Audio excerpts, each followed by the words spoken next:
Hey everyone, it's Alison Heikkila. Thank you so much for joining me.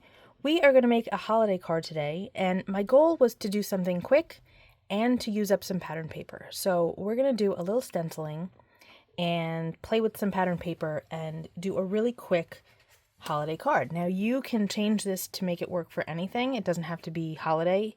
Actually, technically, this might be more wintry than anything else, but you could do it for birthdays, you could do it for thank yous, you could do it for whatever. Just grab some pattern paper and a stencil, and we're going to play. So I have this Burr It's Cold Outside paper set. This is from Craft O'Clock. It's a Polish company. I don't know if it's still available. If it is, I will be sure to link it in the description box below. But it's all double-sided, which is very cool. But I saw this one. So the trick to this is you don't want to have anything that's super dark, unless you're using something that's pigmented, that's got a lot of opacity to it. And you don't want to have a print that is going to work against whatever stencil you decide to work with. So this is nice and small. It's very fine lines. The color is pretty soft, muted, a little distressed, which is nice. And it's going to work out nicely with this, I think. So you'll still be able to see a lot of the swirl, some of the stars, but it's not going to be, it's not going to clash with the stencil that's on top of it. And we might actually use something else after we're done. So I've got a bunch of things here. We're going to first be cutting this down. I'm going to cut it to 4 by 5 1/4. That's the size that I prefer to have my focal layer. So that this way I have a border around my A2 size card so that I can add additional color that way. Okay, so we've got this, and now what I have is my 6x6 gel press plate, because I find it to be a really nice way to adhere a piece, like a focal layer, die cuts, things like that, and then our stencil on top, and it's not going to move. So you probably have seen me do this before in videos.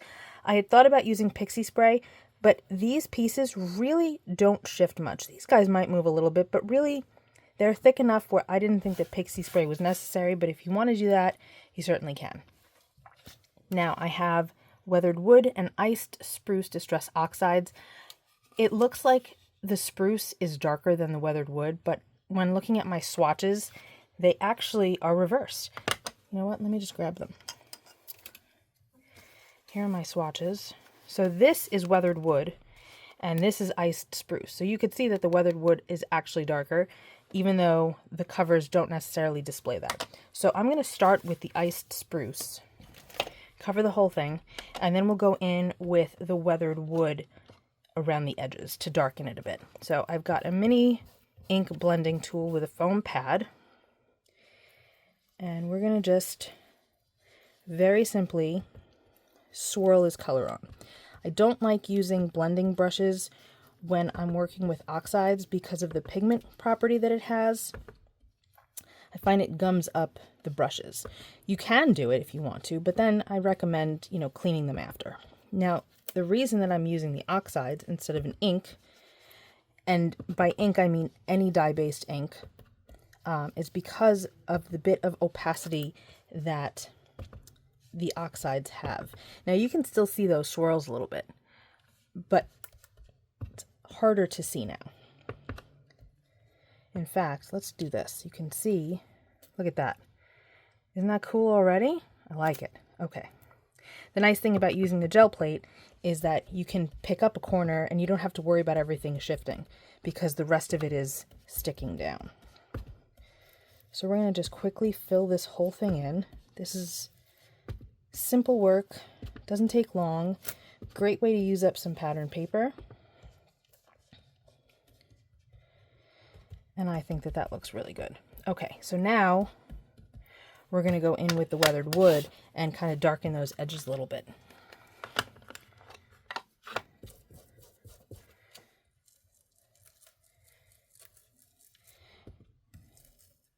Can you see the difference there? Take a look. See that? It's deepening it. Whoop, didn't push it back down. And we can go back with the ice spruce and kind of blend it a bit, but because there's so much happening with the stencil, we don't really need to worry about that too much.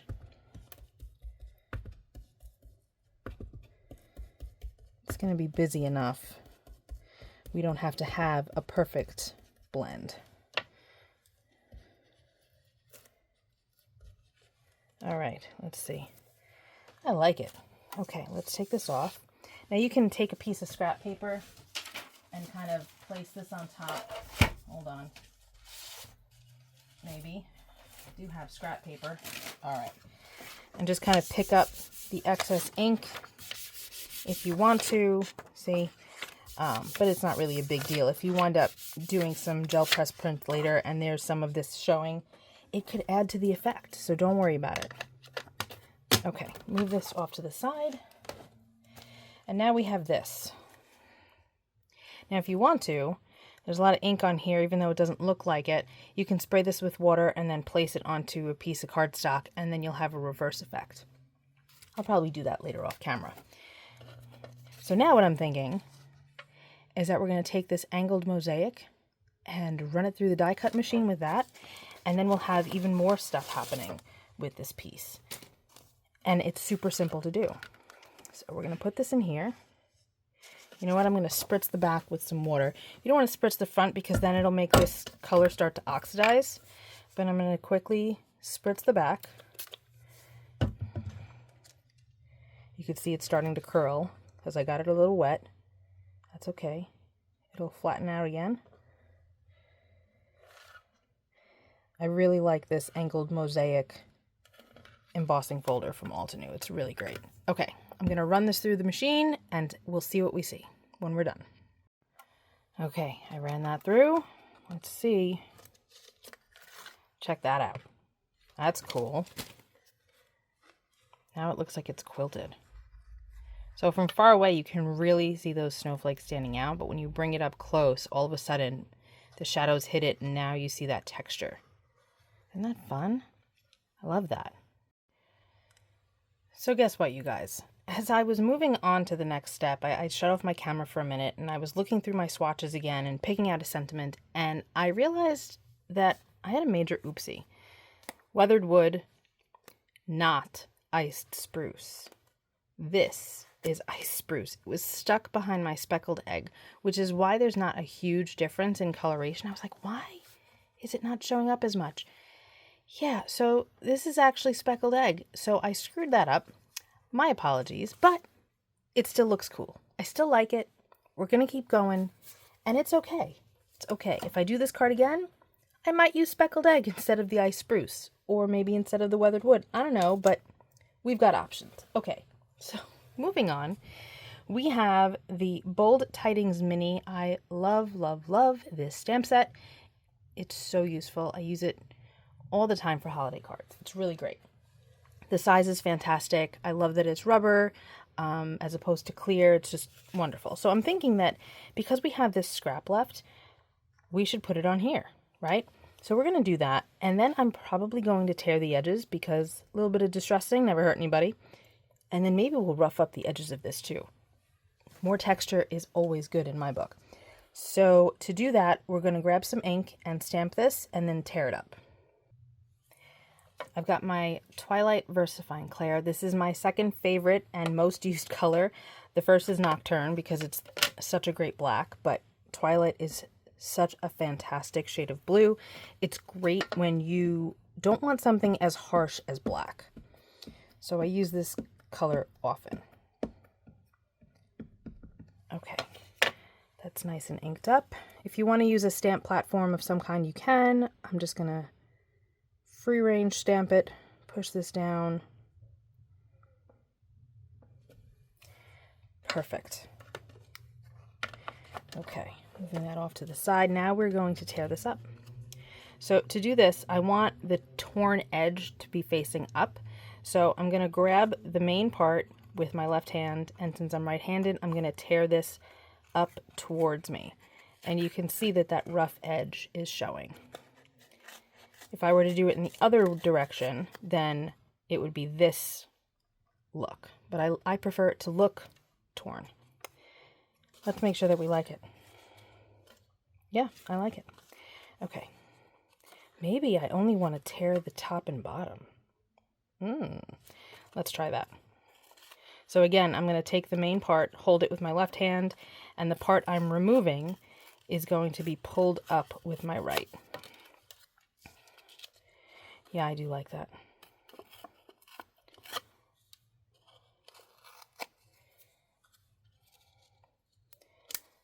I do. I like it. Okay, I think we need a little something else. So I think I'm going to grab Weathered Wood Distress ink. So that's this. I'm going to ink blend a little bit on the edge, and we might do some in here, but I'm not sure. We'll see where this takes us. Just a little bit to kind of deepen those edges a bit. Yeah, that looks good. But I don't think I want to do it where the torn edge is. At least not across the whole way. Can you see the difference there? I like that. Okay, so now I'm not loving how this is working together, or it's not working together as much as I'd like it to, let's say it that way. So I'm going to take this, and I might gum up my brush a little bit, but I don't want to go right with the pad into this panel because I don't want to get oxide onto my pad, although technically you could argue, well, it's on your brush, so you might get it in the pad, but it's going to be much less by doing the brush. See that? It's just darkening those edges a bit. And if you're really worried, you could go in with a heat tool and heat set it. But just remember that these inks and oxides will always reactivate with water or another medium like this. So you'd kind of be reactivating it anyway. It's fine. We don't need to go too crazy. All right, that is better. Can you see how that's shaded now at the edges? I like it. Okay, it's a little bit more prevalent, like just me looking at it. I think that it's getting washed out a bit from my lights, but take a look at that. I think that looks really cool. So now what we need to figure out is our card base. And you guys know I'm not going to leave this sucker white. So I think that I'm going to go in with the Weathered Wood ink again. But this time I think I'm going to go direct to paper.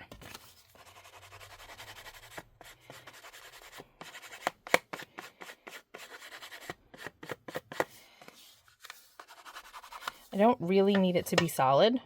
Again, we've got that distress thing going. I think that that looks great.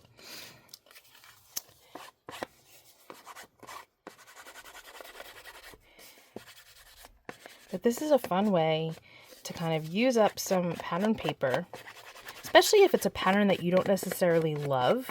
Like, I had nothing wrong with this particular one, but sometimes there's pattern paper that's just like, I don't really know how I'm ever going to use that, or it's just not my style. So you can do something like this. And if you have a stencil that has even more negative space, so you're going to hide more of the pattern paper as you're inking it, you could do that too. You know, it depends on how much you like that pattern paper. If you don't want it to show, then this is a great way to use it.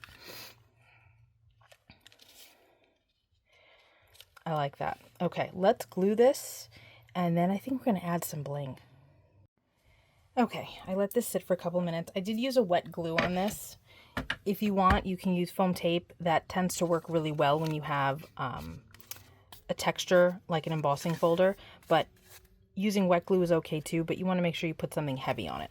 So I have some card bling from A Colorful Life Designs. Don't forget that if you decide to shop through Colorful Life Designs for the stencils, there are some clear stamps or any of the card bling, you use my code ALFAN10 and that will save you 10%. So I've got 3 colors here. Crystal Metallic Ice Queen is really pretty. The Crystal Metallic Quicksilver is great because it's super muted. And the Rainbow Pearl Clear is really pretty too. But I think I'm going to go with the Ice Queen. I think that's the way to go. So I also have my little skull tray here from Twiddler's Nook. I've got my pokey tool and a jewel picker. That is way too much sequence, but that's okay. And my Barely Arts glue. I usually use On Point, but it's clogged at the moment, and I can't open the screw top because my hands are not cooperating. So I will have to fix that later. but I do prefer to use on-point glue, but the Bearly Arts is just fine for this. So again, we've got a lot of texture happening here, so to stick the sequins on might be a little tricky. So we'll probably want to just focus on like the high points and kind of work it that way until we get onto here, and then we can put it wherever.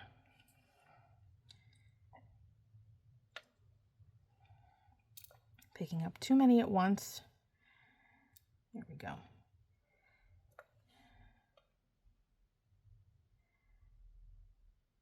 That might actually be enough. I actually think that that's good. Yeah, let's go with that. I think we'll bring this guy down. Kind of gets your eye in a diagonal. That should be good enough. Okay, so I've got my pokey tool in my right hand with my glue, jewel picker in my left hand. I'm going to put this on top for a little bit of weight so that the card doesn't bounce around.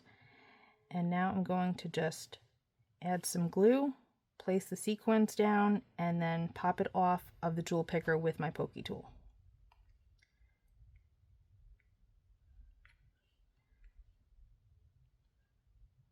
You do not need a lot of glue, just a little dot, and make sure that you let it dry really well before you start, popping it in an envelope or something. All right. So there we go. We have a finished card using a couple of inks. Well, an ink and an oxide. Some bling, some texture, stenciling, using up that pattern paper. And I think that this came out really cool. I love how you can really see those snowflakes, and then you bring it close and shift it in the light, and then all of a sudden you see all of that texture. And the snowflakes almost disappear. That's really cool. I love that. All right, guys, I hope you learned a couple of things. I hope you're inspired to try this. Let me know in the comments if you're going to give this a go. I will see you all very soon. Be well, stay safe. Peace out.